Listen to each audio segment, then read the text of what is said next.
বন্ধুরা, আজ আমি কুমড়ো কেটে নিয়েছি আর এই কুমড়োটা দিয়ে ছোলা দিয়ে আর আলু দিয়ে একটুখানি তরকারি করে ফেলবো, একেবারেই নিরামিষ তরকারি।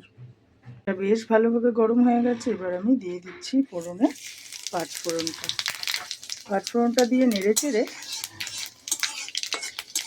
আমি দিয়ে দেবো ছোলাগুলোকে। আমি কাঁচা ছোলাটা একটু সেদ্ধ করে নিয়েছি। এবার আমি দিয়ে দিচ্ছি ছোলাগুলো তেলের মধ্যে ভেজে নিয়ে আমি কিন্তু নুন দিয়ে ছোলাটাকে সেদ্ধ করেছি। একটু ভেজে নিলাম, এরপর দিয়ে দিচ্ছি আলুগুলো।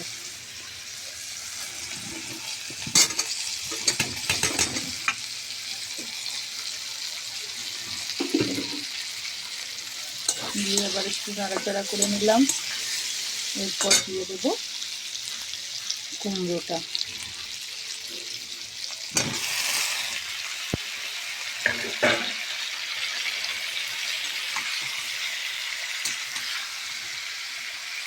এরপর এক এক করে দিয়ে দেবো নুন, হলুদ, জিরে গুঁড়ো সব কিছু দিয়ে আমি নেড়ে চেড়ে একটু করতে সময় দেবো। আর দিয়ে দেবো কাঁচা লঙ্কা চেরা। দেখুন কত সুন্দরভাবে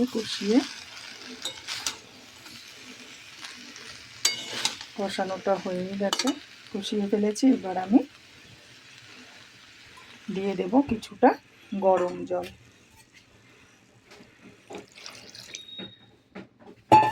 দিয়ে এবার আমি একটু ঢেকে দেবো।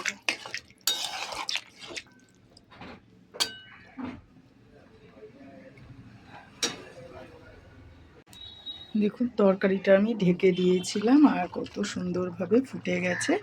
এবার আমি সবশেষে দিয়ে দেব সামান্য একটু